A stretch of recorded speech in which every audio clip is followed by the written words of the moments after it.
आनंद करो। हमारे स्वतंत्रता का जयघोष, मेरी आत्म वस्तु की प्राप्ति, मेरा वस्तु स्वरूप, मेरा वस्तु सामर्थ्य, इसका विश्वास जिन वचनों के माध्यम से हो रहा है, ये प्रवचन सार ग्रंथ अपने सामने विराजमान है। और कलिकाल सर्वज्ञ आचार्य कुंद कुंद ने साक्षात अमृत बरसाया है।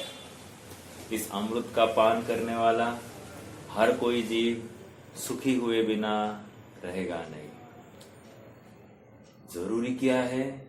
जरूरी तुम्हारा लोटा कितना बड़ा है उसके ऊपर है।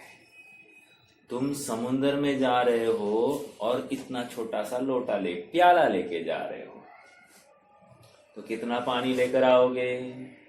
उतना ही पानी लेके आओगे जितना तुम्हारी ताकत है। ताकत है मतलब जितना तुम्हारा प्याला है। इसलिए अपनी वासना, अपने सुख का प्याला बहुत बड़ा करना। जितना बड़ा करोगे उतना सुख का रसपान होने वाला है। हाँ, और सुनो, सुख बाहर से नहीं आएगा। प्रवचन सार ग्रंथ को पढ़कर सुख नहीं आएगा। प्रवचन सार जिस ज्ञान में है उस ज्ञान से ही सुख भी आने वाला है। ये पूरा जयघोष इस प्रवचन सार ग्रंथ में हुआ है। अब मेरा स्वरूप, मेरा सामर्थ्य जहां पर उद्घटित हुआ है, ये सुनने के बाद में मुझे निश्चिंत होना चाहिए, निर्भर होना चाहिए। और निर्भर होकर स्वच्छंद नहीं होना, निर्भर होकर स्वरूप सन्मुख होने के लिए और उद्यमी होना है। समझ में आ रहा है क्या? जो निर्भर होकर, निश्चिंत होकर, वस्तु स्वरूप को समझकर स्वच्छंद हुआ है, वो भटकने वाला है। आपको एक भाई मतलब एक परिचित व्यक्ति है, श्वेतांबर है। वो क्या करते हैं? वो जितने भी समाधिस्थ जीव होते हैं, उनकी समाधि की साधना के लिए वे भक्ति आदि का पाठ करते हैं और उनकी आवाज भी अच्छी है। अब योग से ऐसा उनका उदय आया है। उदय, पुण्योदय या पापोदय की बात नहीं कर रहा हूं। उदय ऐसा आया है कि अब एक डफली वाले सब पूरी टीम उनके साथ में बैठ गई है। और एक 2-2, 3-3 घंटा जहां चाहो, पूरे महाराष्ट्र में जहां पर भी होगा वहां पर जाकर वे समाधि कराते हैं। लेकिन आश्चर्य की बात यह है कि उनको खान पान का विवेक ही नहीं है। आश्चर्य की बात, आलू प्याज कुछ भी खा लेते हैं। अभी क्या कहे? जिसको समाधि की भावना की प्रेरणा करने के लिए वो जीव वहां पर जा रहा है और स्वयं अपने जीवन में कुछ भी सीमा या कोई कोई विशिष्ट ध्येय नहीं है, मात्र इतनी ही कल्पना में वो मस्त है कि मैंने किसी की साधना में अनुमोदना की है, इससे मेरा बहुत अच्छा होने वाला है। और ऐसे अच्छा होने वाले की कल्पना वाले जीव नियम से पटके जाने वाले हैं। सबसे बड़ा अपना अपराध अपना भ्रम है। मुझे कुछ ज्ञान हो गया या मैंने कुछ अच्छा किया, ये कल्पना ही अपराध है। क्यों? क्योंकि जब तक वस्तु स्वभाव की प्राप्ति नहीं होती है तब तक कुछ भी नहीं हुआ है। यदि मैंने वस्तु को अयथार्थ रूप से समझा है तो उस संबंधी जो विपरीत ज्ञान हुआ है वो ज्ञान अज्ञान है और इसलिए मेरी आराधना भी योग्य नहीं होगी। मुझे यथार्थ आत्मा की प्राप्ति नहीं होगी। समझ में आ रहा है क्या?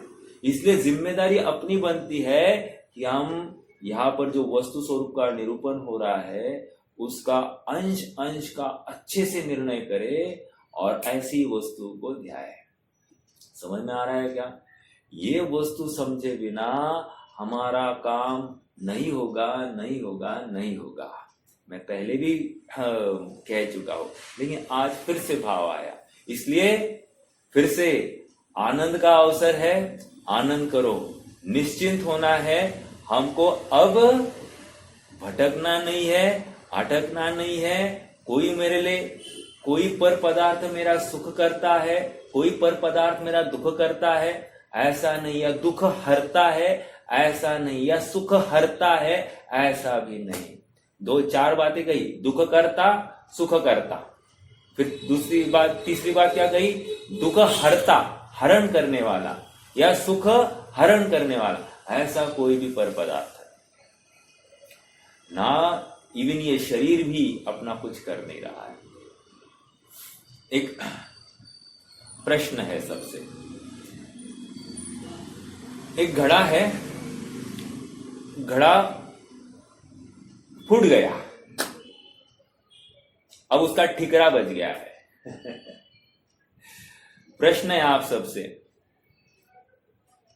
कि क्या हुआ है, वर्तमान के साथ में आपको मुझे जोड़कर बताना है क्या हुआ है।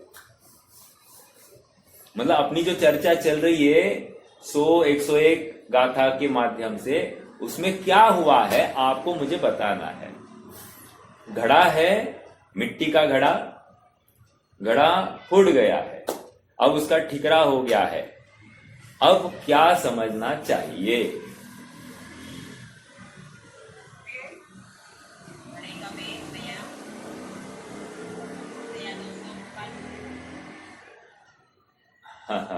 क्या, किसका उत्पाद हो गया?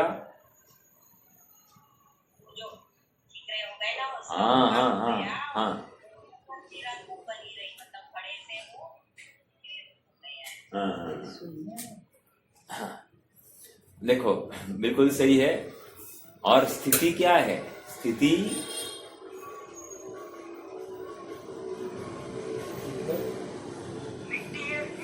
ओह, दिस इज ग्रेट। समझ में आया क्या? ये तीनों एक ही समय में हुए हैं, एक ही समय में, अर्थात घड़े का व्यय। आज तक हम क्या सुन रहे थे? घड़े का उत्पाद, घड़े का उत्पाद, इसलिए मैंने उल्टी बात कर दी। घड़े का व्यय, ठिकरे का उत्पाद। और मिट्टी मिट्टी रूप से कायम बनी रही। हाँ, वो उसका उपादान कारण, उस ठिकरे का उपादान कारण वो मिट्टी है, त्रिकाल उपादान कारण।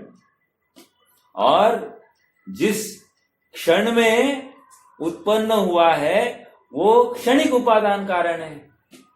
समझ में आ रहा है क्या? हाँ, तो उत्पाद जिस समय में घड़े की पर्याय का व्यय, उस ठिकरे का उत्पाद, और मिट्टी मिट्टी रूप से कायम बनी रही, ये तीनों एक ही समय में हुए हैं। लेकिन ऐसा भी होता है, हमको स्वीकार करना चाहिए। और सुनो, अभी अगला प्रश्न आप सबसे, घड़े का ठिकरा क्यों हुआ? घड़े का ठिकरा क्यों हुआ? अरे वो आया जोर से और लाठी मार दी।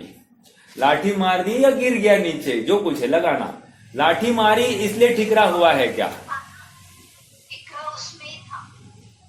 ठिकरा ठिकरे में था और ठिकरे के समय में ही था।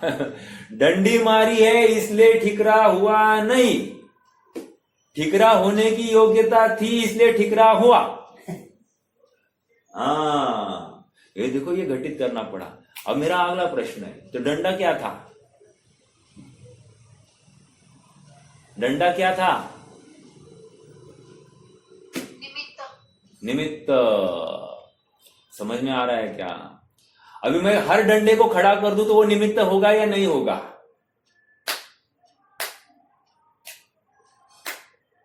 मेरे पास 100 डंडे हैं, तो 100 डंडे निमित्त बन सकते हैं या नहीं बन सकते हैं? नहीं। कौन बनेगा? हाँ, अच्छा, तो अन्य समय में वो डंडा निमित्त है या नहीं निमित्त? वही डंडा निमित्त है या नहीं निमित्त?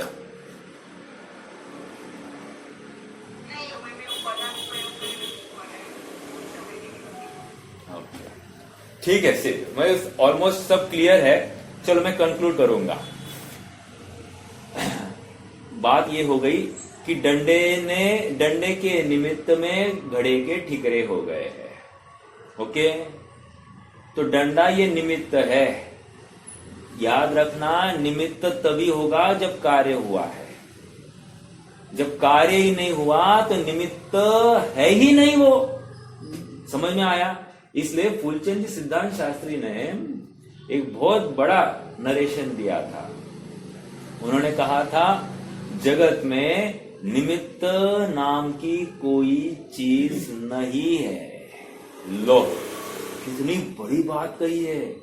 जगत में निमित्त नाम की कोई चीज नहीं है। अच्छा, तो फिर क्या है?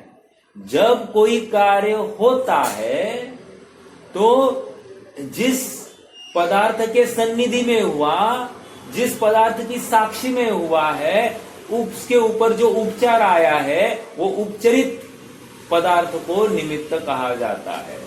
उपचरित पदार्थ को, समझ में आ रहा है क्या? सचमुच वो पदार्थ ने कुछ भी नहीं किया है, डंडे ने कुछ भी नहीं किया है। Can you imagine? मतलब हमको ये विश्वास हो सकता क्या? नहीं, ना होता डंडा और ना टूटा घड़ा, ऐसा ही लगता है कि नहीं? लेकिन यहां पर कह रहे नो, घड़े की टूटने की योग्यता थी और इसीलिए वो घड़ा ठिकरा हो गया है। डंडे ने कुछ भी नहीं किया है। हाँ, ये पूरा वस्तु स्वातंत्र का जय घोष नाद हो रहा है। और इतनी स्वतंत्रता प्रत्येक पर्याय की है। याद रखना, द्रव्य ने भी उसी समय में वो पर्याय क्यों की? एक समय पहले क्यों नहीं की और एक समय बाद क्यों नहीं की? उसी समय में क्यों की?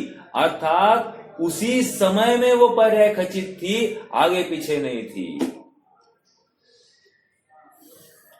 आइए, आज हमको 101 गाथा का थोड़ा सा अंश बचा है, उसको समझना है, थोड़ा सा बचा है, और फिर 102वीं गाथा में प्रवेश करना है। हाँ बहन जी, कोई प्रश्न है? हाँ, मैं ये पूछ रही थी, वो जो मिट्टी है उसको द्रव्य बोलेंगे कि ध्रुव बोलेंगे? कल किसी ने पूछा था, आपने ही पूछा था क्या, या किसी ने तो पूछा था?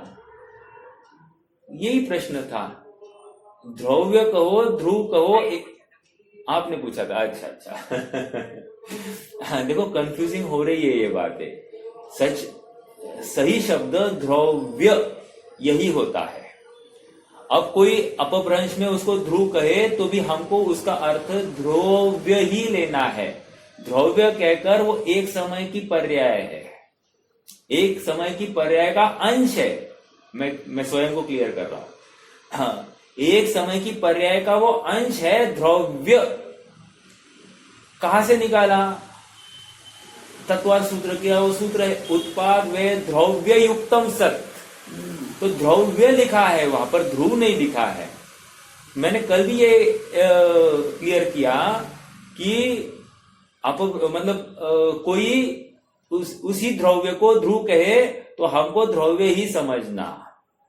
और जब ध्रुव कह रहे हैं तो क्या तकलीफ है? ध्रुव कह रहे इसमें तकलीफ कोई नहीं है। इस द्रव्य में हमको ध्रुव दिखाई दे रहा है कि नहीं, ध्रुव का स्वरूप दिखाई दे रहा है कि नहीं, दिखाई दे रहा है। तो आप ध्रुव कहो तो अपेक्षा उस अपेक्षा से लगाना, द्रव्य कहो तो वो स्थिति की अपेक्षा से हम लगा रहे हैं, तो कोई प्रॉब्लम नहीं है। सच्चा बात तो यह है कि द्रव्य ही समझना चाहिए, क्योंकि अनुशीलन में भी वहां पर ध्रुव ही लिखा है। तो उसी बात को मैंने वहां पर भी क्लियर किया था, कल भी चर्चा हुई, तो ये बात पक्की है। ठीक है, चलिए। देखो, ध्रुव का अंश ये द्रव्य ऐसा लगा सकते हैं, लेकिन द्रव्य में ही ध्रुव दिखाई देता है। द्रव्य से ही हमको ध्रुव दिखाई देने वाला है। क्या कह रहा हूं, आप पकड़ रहे क्या मेरी बात? द्रव्य से ही हम ध्रुव को नक्की करने वाले हैं, इसलिए आप उसको ध्रुव कहो तो कोई बड़ी बात नहीं है, लेकिन सच्चा शब्द द्रव्य ही है, ज्यादा युक्त शब्द।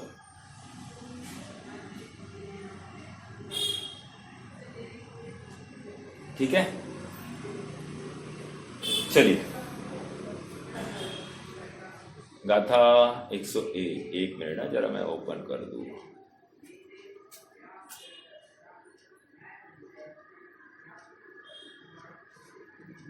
गाथा का पाठ करिए पहले।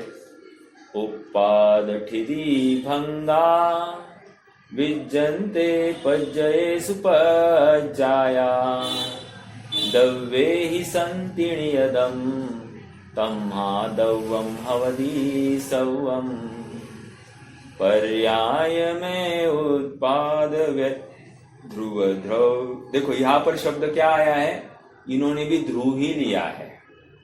उत्पाद वे ध्रुव द्रव्य में पर क्या है, पर्याय में उत्पाद वे ध्रुव द्रव्य में पर्याय है। बस इसलिए तो कहा है कि वे सभी एक द्रव्य है। यहां पर ध्रुव लिया है। और सुनिए, ये वो चाल बिठाने के लिए इसको ध्रुव कहा भी है, कोई विरोध नहीं है।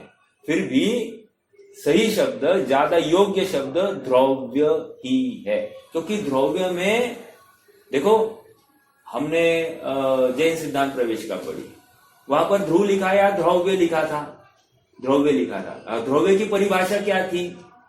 द्रव्य की परिभाषा यही थी ना, प्रत्यभिज्ञान के कारणभूत किसी पर्याय की नित्यता को द्रव्य कहते हैं। आ रही कि नहीं बात वहां पर? किसी अवस्था की नित्यता को, अवस्था की नित्यता शब्द के ऊपर बहुत गौर कीजिए, और मैंने जितना एक्सप्लेनेशन दिया है इसी के आधार पर दिया है। अवस्था की नित्यता, अवस्था की नित्यता क्या समझ में आया? बोलिए बहन जी, बोलिए, आप बोलिए। अवस्था की नित्यता, ये शब्द में आपको क्या दिखाई दे रहा है? अवस्था मतलब द्रव्य, और उसकी नित्यता में ध्रुव, ऐसा दिखाई दे रहा है कि नहीं? अवस्था की नित्यता को द्रव्य कह रहे हैं। तो बस यही है प्रत्यभिज्ञान के कारण। इसीलिए मैं कह रहा हूं कि द्रव्य बताया जाएगा, देखना ध्रुव है। आपने अगर 2 दिन पहले का प्रवचन सुना होगा, मतलब कल से पहले वाला, उसमें यही चर्चा हुई है। ठीक है, चलिए। तो हाँ हाँ, बोलिए बोलिए। अभी तक ऐसा समझने में आया था कि ध्रुव वो त्रिकालिक ध्रुव और द्रव्य एक समय की बात है। हाँ, बराबर है, बात तो यही है, ऐसी ही बात है। लेकिन कहीं इस प्रकार से निरूपण आता है तो घबराना नहीं। उत्पाद वे ध्रुव अगर लिखा होगा, मिलेगा, तो उस ध्रुव का अर्थ द्रव्य लेना। समझ में आया? अगर कहीं भी उत्पाद वे ध्रुव ऐसा 3 त्रयात्मक वस्तु बोल दी, तो उस ध्रुव का अर्थ द्रव्य लेना। समझ में आया? हाँ, तो ये हमको उतना अपनी फ्लेक्सिबिलिटी चाहिए, क्योंकि शब्द है सीमित, तो उनको बिठाने के लिए इस प्रकार का खेल अपने को करना पड़ेगा, और विरोध कुछ भी नहीं है।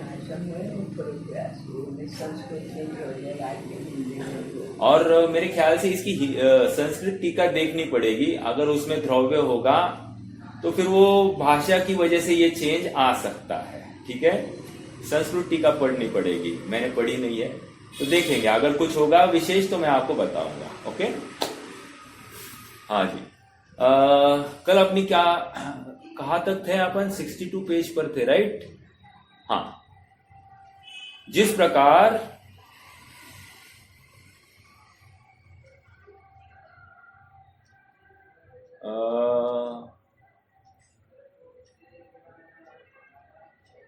तत्व प्रदीपिका टीका का भाव एक कहा थे अपन? यही थे ना?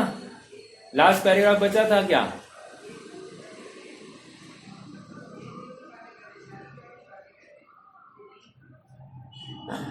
चलो 62 पेज का बीच से पढ़ना चालू करते। यदि द्रव्य का ही भंग माना जाए, ये पढ़ा है अपन ने।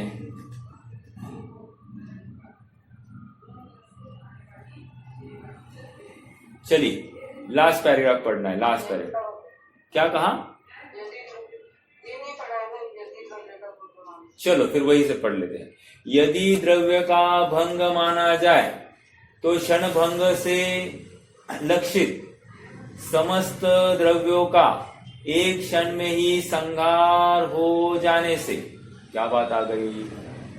यदि द्रव्य का भंग माना जाए, मात्र उस द्रव्य में व्यय हो गया, तो व्यय होने से क्या हो गया? उत्पाद की बात नहीं हो रही, स्थिति की बात नहीं हो रही, मात्र व्यय हो गया, तो क्या होगा?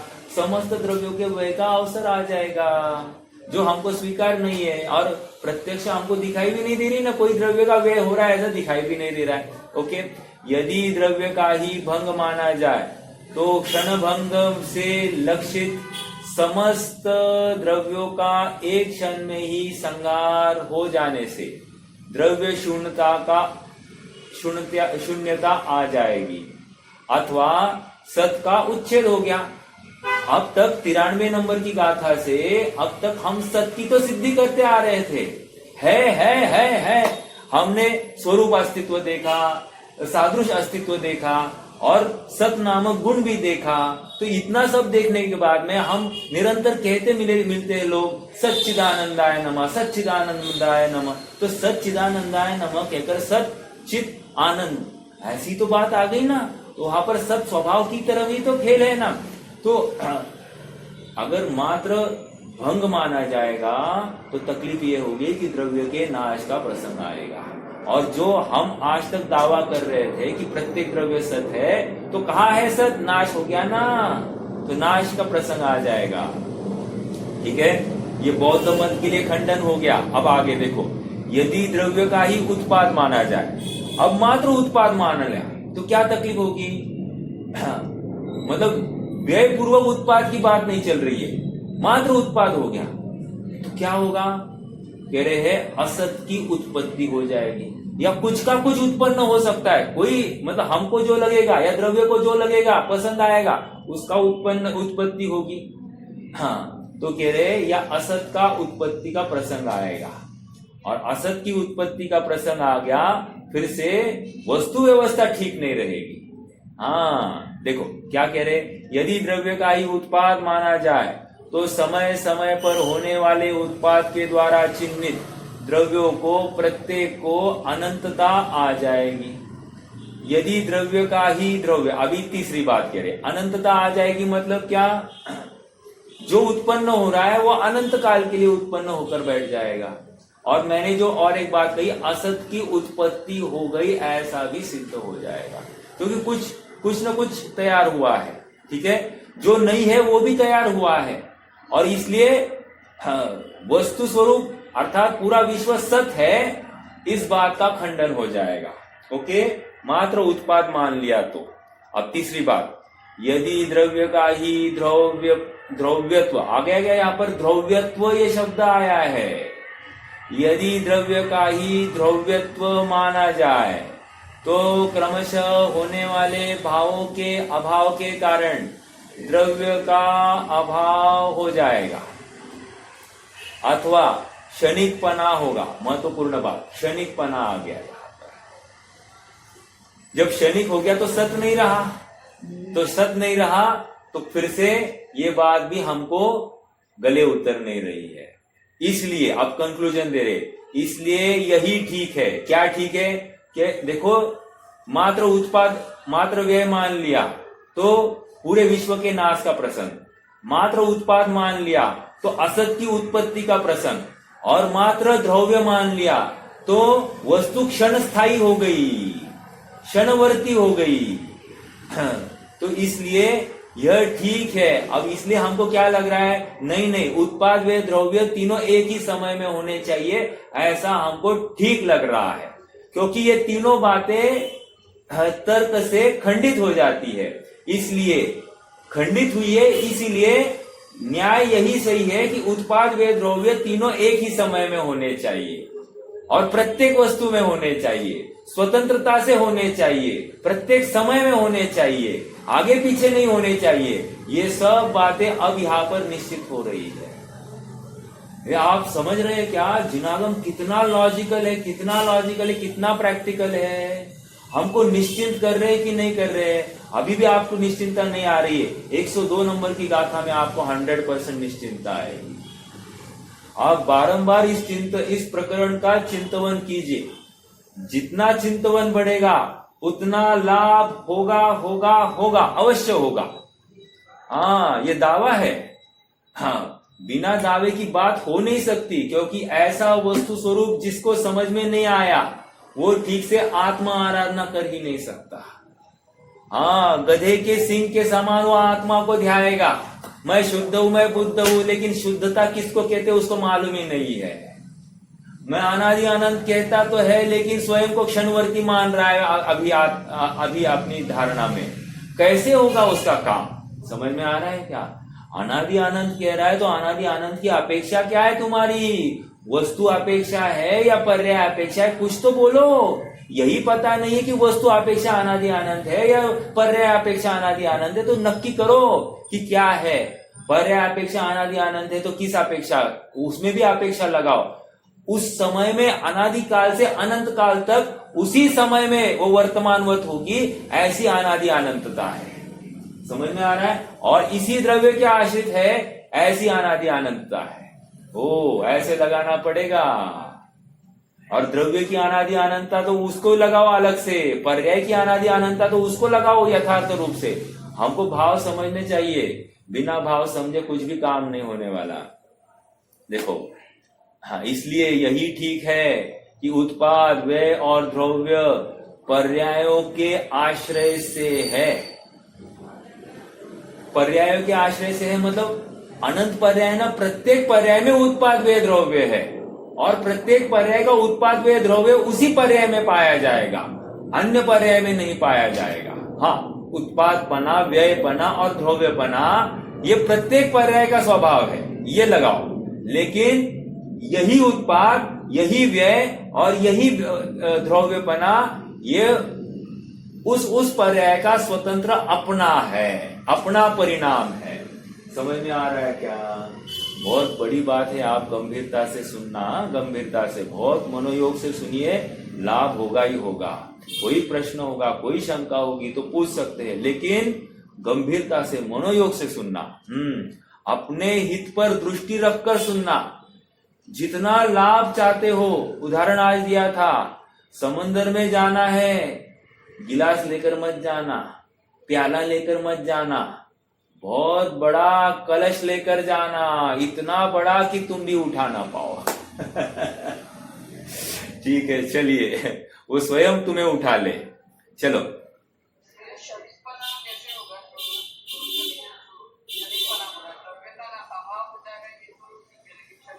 हाँ, देखो, अथवा क्षणिकपना, क्या कह रहे हैं? द्रव्य का अभाव अथवा क्षणिकपना। क्षणिकपना का अर्थ इतना ही है कि द्रव्य है, अब यही द्रव्य इस समय में वही अगले समय में रहेगा कि नहीं, तो वो क्षण के लिए रहा, अब उसके आगे द्रव्य ही नहीं रहा।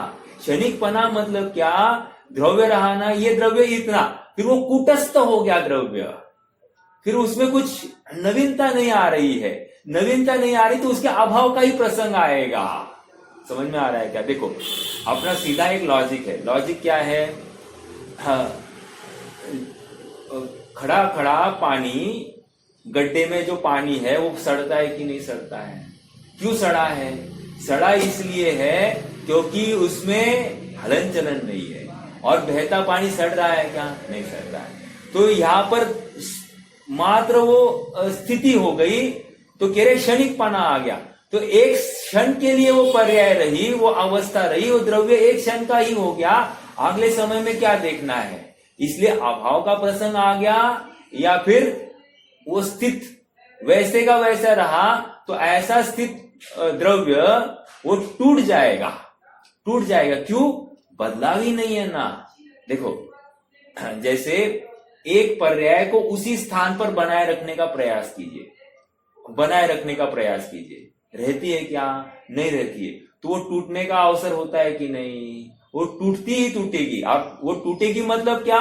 द्रव्य के अभाव को लेकर ही टूटनी है। देखो थोड़ा सा इमेजिनेशन में आने की बात है कि जैसे लघुता में जैसे पर्याय बदलते हैं तो अगली वाली पर्याय क्षणिक है, ऐसे होगी यहाँ पे तो ध्रुव का नाम एक क्षणिक बना कैसे है?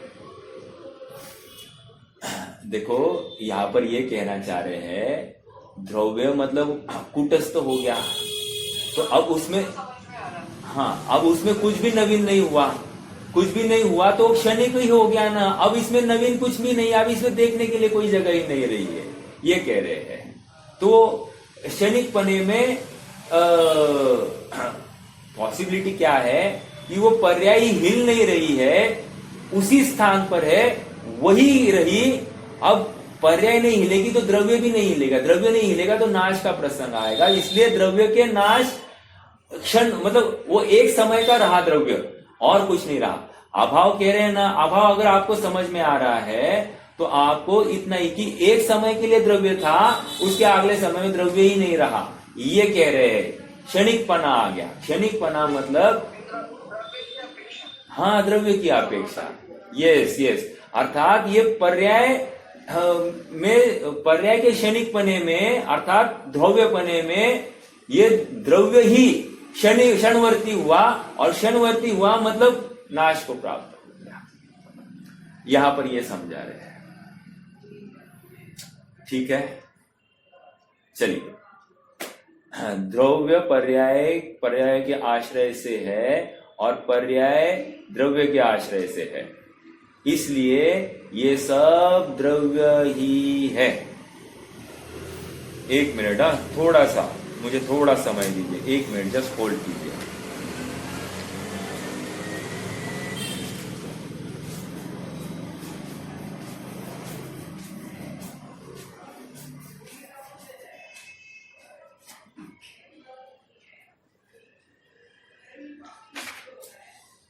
देखो मेरे पास है ना स्वामी जी की प्रवचन सुधा है, उसमें उनका विश्लेषण मैं पढ़ता हूं, थोड़ा सा फिर और समझ में आएगी। यदि द्रव्य का ही द्रव्य माना जाए, यही बात है ना यहाँ पर, यदि द्रव्य का ही द्रव्य माना जाए मतलब क्या, द्रव्य का ही द्रव्य अर्थात ध्रुवपना ऐसा माना जाए तो क्रमशः होने वाले भावों का अभाव का कारण आएगा। क्या आगे बात, क्रमशः होने वाले भावों का अभाव हो गया। एक, अकेला द्रव्य माना जाए तो उत्पन्न और व्यय क्रमशः होने वाले भाव है, जबकि ध्रुव तो अक्रम से है। क्या कह रहे हैं, अक्रम से ध्रुव है, तो क्रमशः होने वाले व्यतिरेकों के अभाव के कारण द्रव्य का अभाव होगा। उत्पाद व्यय ही नहीं माने तो अकेला ध्रुव ही माने तो उत्पाद व्यय के बिना द्रव्य का नाश हो जाएगा, द्रव्य का अभाव होगा, क्योंकि उत्पाद व्यय से ही द्रव्य है ऐसा ज्ञात होता है।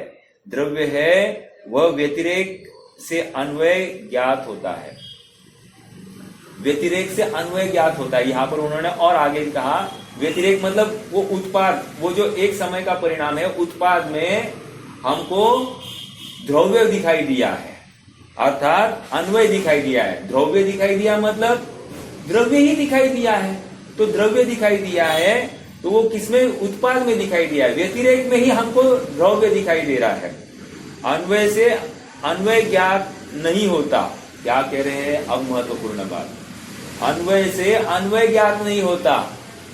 यदि मात्र द्रव्य माना जाए तो द्रव्य से द्रव्य का ज्ञान नहीं किया जा सकता, व्यतिरेक से द्रव्य का ज्ञान किया जा रहा है। एक उदाहरण लेंगे, अपन उदाहरण लेते हैं। देखो, कुंडल की पर्याय का नाश और हार की पर्याय का उत्पाद, इतनी सी बात हुई है ना। अब यहां पर कह रहे हैं सोना सोना सोना सोना सोना, है ना, वो सोना की द्रव्यपना है। कौन सी पर्याय, इसकी बात मत करो, तो कौन सी पर्याय इसकी बात नहीं करेंगे तो हमको द्रव्य कहाँ दिखाई देगा, कह रहे द्रव्य ही नहीं दिखाई देगा। आप कहोगे दिखाई दे रहा है ना, ये सोना सोना सोना दिखाई दे रहा है, तो वो पर्याय हुए बिना आपको द्रव्य दिखाई ही नहीं देगा। और वहां पर उत्पाद व्यय हुए बिना वो दिखाई, क्योंकि पर्याय में बैठकर ही द्रव्य दिखाई देता है। पर्याय के बिना और पर्याय वो उत्पन्न व्यय वाली पर्याय हुए बिना हमको वैसा अन्वय दिखाई ही नहीं देगा, ये कह रहे हैं। ठीक है, अन्वय से अन्वय ज्ञात नहीं होता।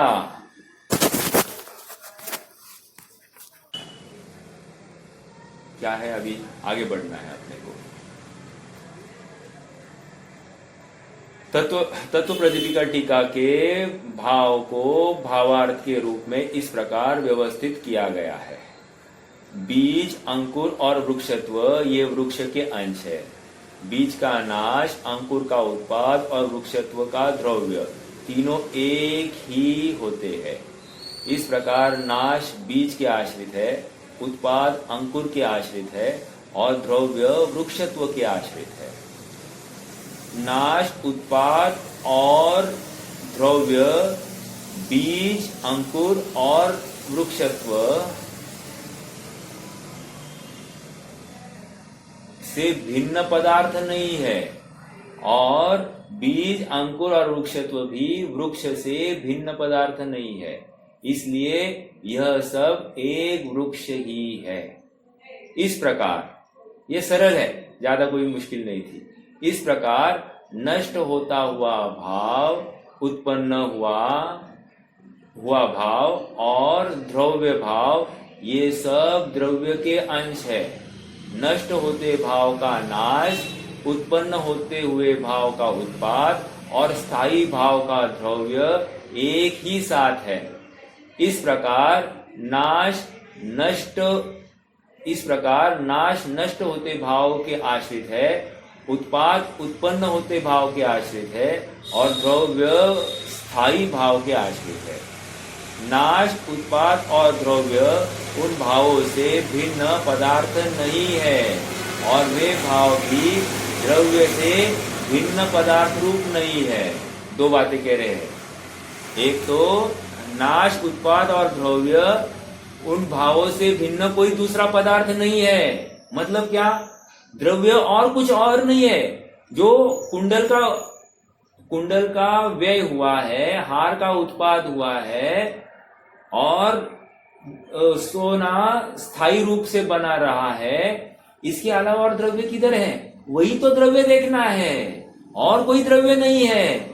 पर्याय अलग है और द्रव्य अलग है ऐसा नहीं है, वही दिखाई दे रहा है। अर्थात द्रव्य ही उस पर्याय में व्याप्त दिखाई दे रहा है। पूरा द्रव्य ही पर्याय में व्याप्त दिखाई दे रहा है। देखो इस प्रकार कहा गया, इस प्रकार नाश नष्ट होते भाव के आश्रित है, उत्पाद उत्पन्न होते भाव के आश्रित है और द्रव्य स्थायी भाव के आश्रित है। नाश, उत्पाद और द्रव्य उन भावों से भिन्न पदार्थ नहीं है। ये समझ में आया? मतलब उस परिणाम में, उस पर्याय में ही आपको ध्रुव देखना है, अर्थात द्रव्य देखना है और वे भाव भी द्रव्य से भिन्न पदार्थ रूप नहीं है। ओह, दो बातें सिद्ध कर रहे हैं, अपन अपने में लगाते हैं। हाँ, ये जो ज्ञान हुआ है मुझे जो ज्ञान हो रहा है कि नहीं, ये प्रवचन सार का ज्ञान हो रहा है कि नहीं, तो ये प्रवचन सार ग्रंथ की अपन जो चर्चा चल रही है, इसमें ये जो ज्ञान हो रहा है वो ज्ञान पूर्व पर्याय के ज्ञान का, पूर्व ज्ञान की पर्याय का अभाव, नवीन ज्ञान पर्याय का उत्पाद 2 और ज्ञान पने से कायम रहा ये 3। तो कह रहे ये सब 3 जो बातें हैं ये क्या है? ये द्रव्य स्वयं परिणमित हुआ है। अर्थात वो ज्ञान गुण जो है, जो त्रिकाल ज्ञान गुण है, वो स्वयं इस अवस्था रूप परिणमित हो गया है। आप पूछोगे ज्ञान कहाँ है? ये तो पर्याय हो गई, मति ज्ञान, ये तो पर्याय है, मति ज्ञान पर्याय है। ज्ञान कहाँ है? ज्ञान कहाँ है? तुम्हें देखना पड़ेगा वो ज्ञान। समझ में आ रहा है क्या? तुम्हें देखना पड़ेगा। तो क्या, अब यहां से लगाइए। और ये भाव भी द्रव्य से भिन्न पदार्थ रूप नहीं है। अर्थात मुझे ये प्रवचन सार का ज्ञान जो हो रहा है, ये श्रीपाल की वजह से नहीं, इस ग्रंथ की वजह से नहीं, मेरा ज्ञान है इसलिए ज्ञान हो रहा है। समझ में आ रही क्या बात? बहुत बड़ी बात कही है। पर से ज्ञान हो नहीं रहा है, ज्ञान की वजह से हो रहा है। समझ में आया? और वो ज्ञान की वजह से हो रहा है। ये ज्ञात कहां पर होगा? मति श्रुत ज्ञान में ज्ञात होगा। और उसका आधार कौन है? वो द्रव्य भाव, वो ज्ञान, मात्र कोरा ज्ञान उसका आधार है। और इसमें हमको पूरा द्रव्य ही व्याप्त हो गया, पूरा ज्ञान गुण, त्रिकाल ज्ञान गुण इसी वर्तमान पर्याय में व्याप्त है। जब त्रिकाल ज्ञान गुण इस वर्तमान पर्याय में व्याप्त है तो उसी प्रकार अनंत पर्याय उनके उनके अपने अपने परिणाम में व्याप्त है कि नहीं है। और वे अनंत पर्याय किसके आश्रित है? उस द्रव्य के आश्रित है। तो द्रव्य ही उस अवस्था में व्याप्त दिखाई दे रहा है कि नहीं दिखाई दे रहा है? दिखाई दे रहा है, देखना ही पड़ेगा। अगर नहीं दिखाई दे रहा तो हम पर्याय में बैठे हैं। समझ में आ रहा है क्या? हम पर्याय को द्रव्य से भिन्न मान रहे हैं। हम पर्याय को द्रव्य की ही नहीं मान रहे या द्रव्य ही उसी में व्याप्त है ऐसा नहीं मान रहे, और ये मिथ्यात्व है। कितने जन पकड़ रहे हैं मेरी बात को? बहुत महत्वपूर्ण बात है। नाश, उत्पाद और द्रव्य उन भावों से भिन्न पदार्थ रूप नहीं है, अर्थात अन्य कुछ नवीन नहीं है। उत्पाद व द्रव्य अलग और द्रव्य अलग ऐसा नहीं है, और वे भाव भी द्रव्य से भिन्न पदार्थ रूप नहीं है, अर्थात कोई शरीर नहीं है, कुछ मतलब मैं जीव अर्थात ये शरीर नहीं है। मेरा परिणाम ये इंद्रिय की वजह से, आंख थी इसलिए देखा ऐसा नहीं, प्रकाश है इसलिए देखा इसलिए ज्ञान हुआ ऐसा नहीं, पदार्थ है इसलिए ज्ञान हुआ ऐसा नहीं, ज्ञान ज्ञान से हुआ है। समझ में आया? तो उसी प्रकार आत्मा अन्य किसी से नहीं है, आत्मा अपने से है, ऐसा भी निश्चित हो गया। जब एक गुण अन्य की वजह अपेक्षा नहीं रखता है तो अनंत गुण भी अन्य की अपेक्षा नहीं रखते हैं। जब अनंत गुण अन्य की अपेक्षा नहीं रखते तो वो साक्षात द्रव्य ही तो है, तो द्रव्य ही अन्य की अपेक्षा नहीं रख रहा है।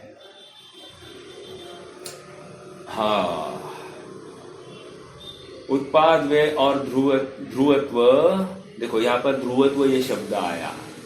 ध्रुवत्व कहो, द्रव्यत्व कहो, एकार्थवाची।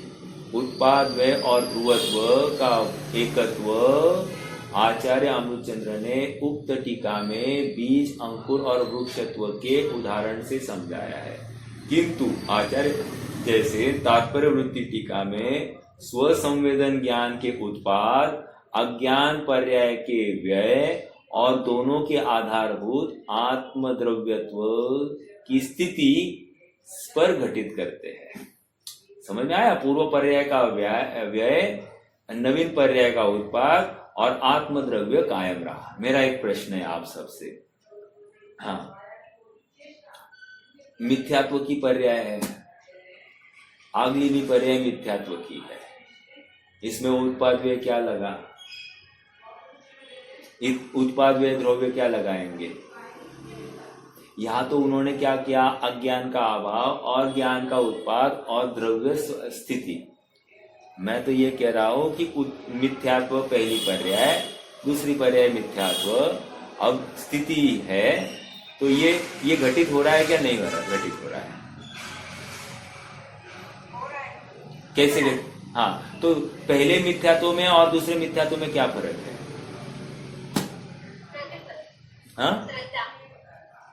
नहीं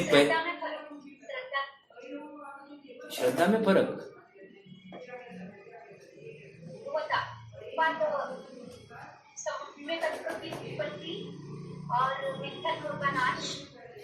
मेरा प्रश्न ही अलग है, आप अलग बोल रहे हो। मेरा प्रश्न अलग है।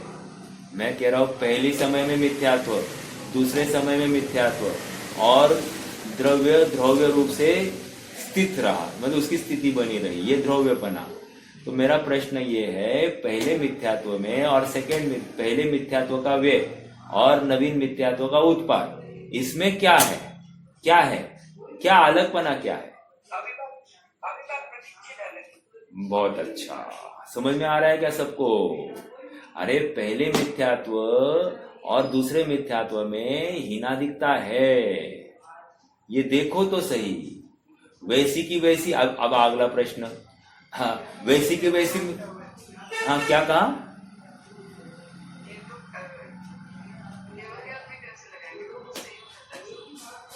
अब अगला प्रश्न आ रहा था, मैं यही रखने वाला था। अब इसके ऊपर सब जन विचार कीजिए। ये मिथ्यात्व में तो हमको दिखाई दिया भाई हीनादिकता हो सकती है, पहले समय में मिथ्यात्व कम था, अगले समय में ज्यादा हुआ, पहले समय में ज्यादा था, अगले समय में कम हुआ, ये हमको दिखाई दे रहा है। लेकिन केवल ज्ञान में या सिद्ध अवस्था में आप ये सम्यत्व या जो कुछ है उसमें आप कैसे भिन्नता लाओगे?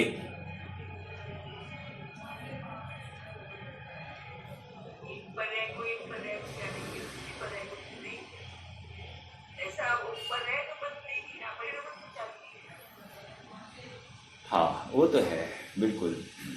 देखो अब वहां पर क्या लगाना है अपन थोड़ा विचार करते हैं। दो अपेक्षा लगाएंगे। पहला तो ममता भाभी ने उत्तर दिया कि अविभाग प्रतिषेध प्रत्येक समय में हीनादिक है। अच्छा, मतलब केवल ज्ञान के भी अविभाग प्रतिषेध हर समय में एक जैसे नहीं रहते। केवल ज्ञान के भी अविभाग प्रतिषेध प्रत्येक समय में बदल रहे हैं। जब केवल ज्ञान के मतलब ज्ञान गुण के अविभाग प्रतिशत हीनादिक हो रहे हैं तो अनंत गुणों के भी अविभाग प्रतिशत हीनादिक हो रहे हैं, तो प्रत्येक समय में भिन्नपना आ गया।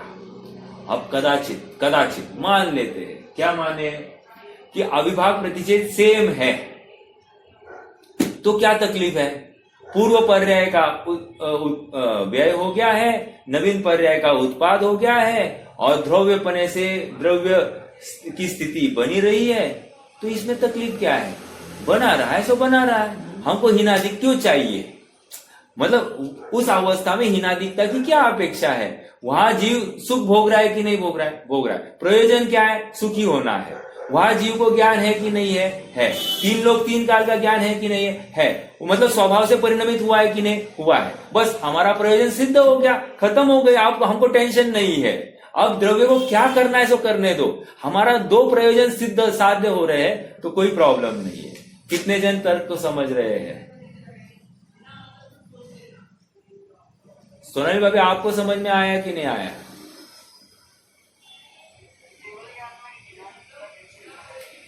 हाँ तो मैंने दो तर्क दिए।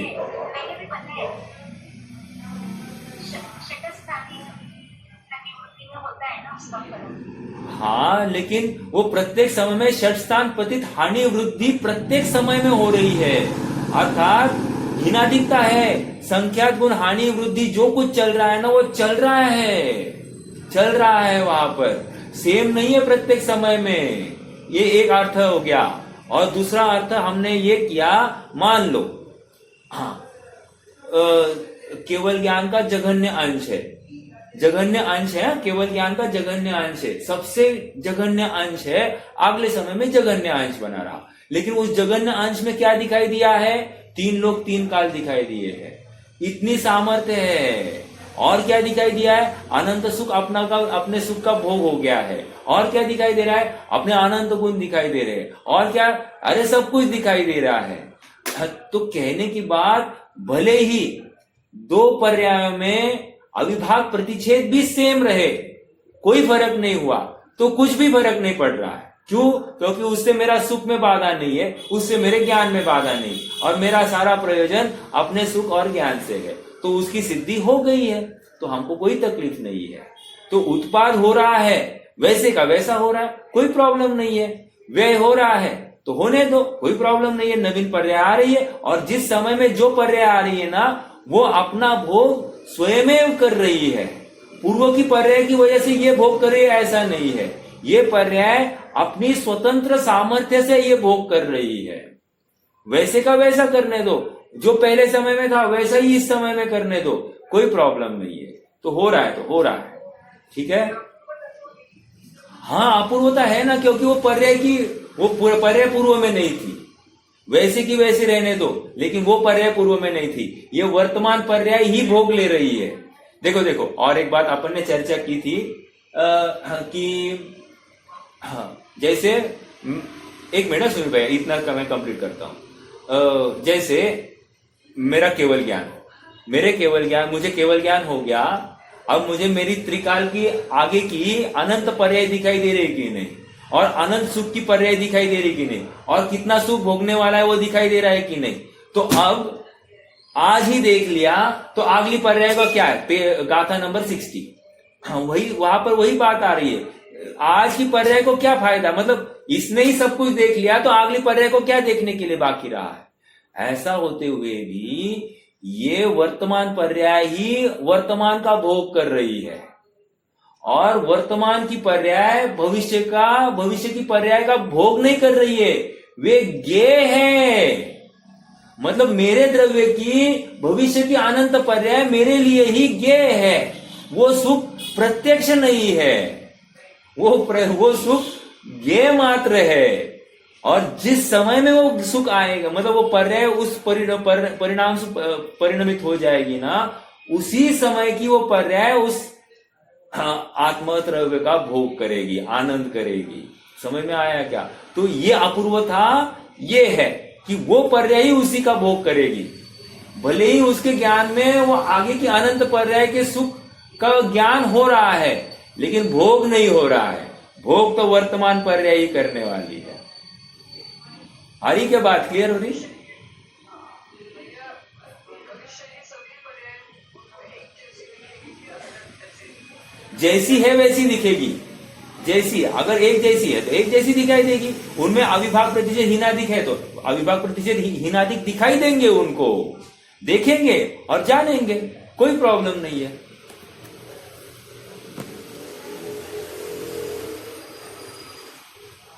ओके, हाँ सुनील भैया, प्रश्न था आपका?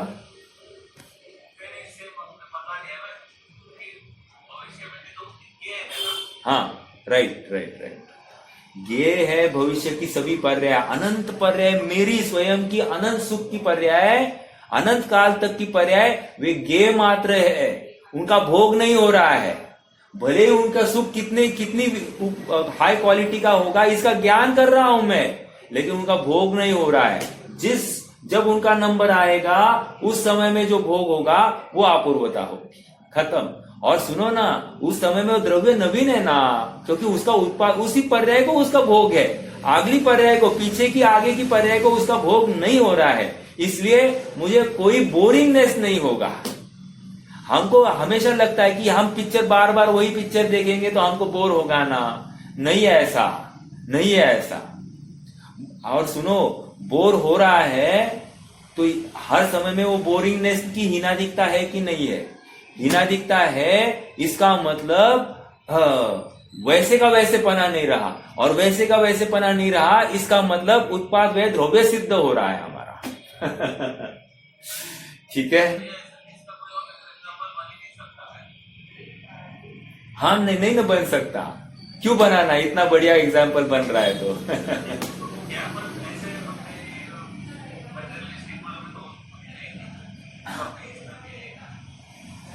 देखो, प्रयास तो हमको सुखी होने का करना है। At the end of day अगर हम सुखी नहीं हुए तो हमारा प्रयोजन की सिद्धि हुई नहीं ना, तो मनुष्य पर्याय तो चली गई, और हमारा मूल प्रयोजन से हमको हटना नहीं है। पूरा हमारा उद्यम, यह हमारा पूरा आयोजन सुखी होने के लिए है। मान लो महावीर भगवान की फेरी निकाली है हमने, जुलूस निकाला है महावीर जन्म दिवस के दिन, तो उसका प्रयोजन था कि मैं भी भगवान आपके जैसे बनूं। मात्र नारे लगाने से मेरा काम नहीं हुआ है, मात्र मिठाइयां खिलाने से काम नहीं हुआ है, मात्र उनकी जयकार लगाने से काम नहीं हुआ है। समझ में आ रहा है क्या? मैं कौन हूं, ये निर्णय करने के बाद अपने में स्थिति करने से लाभ होने वाला है। अर्थात मेरा प्रयोजन क्या था ये सब करने का, ये नक्की करना। एंजॉयमेंट था तो इस एंजॉयमेंट में और पिक्चर देखने में कोई फर्क नहीं। एक पार्क में घूमने को जाने के लिए या फिर ट्रेकिंग को जाने के लिए, या एक बड़ी रैली निकालता है ना, वो कश्मीर रैली चलती है ना, माउंटेन टेरेन पर गाड़ी बाइकिंग करते, ऐसी बाइक राइड की जैसा अपना काम हो जाए, और कुछ भी नहीं हुआ है। ऑनेस्ट मत है, ओके? जिसने ये किया है उसने और कुछ भी नहीं किया है। कोई कहता होगा कि हमने बहुत धर्म का प्रभावना हो गई। अरे तुम प्रभावित नहीं हुए और तुम प्रभावना की चर्चा करते हो।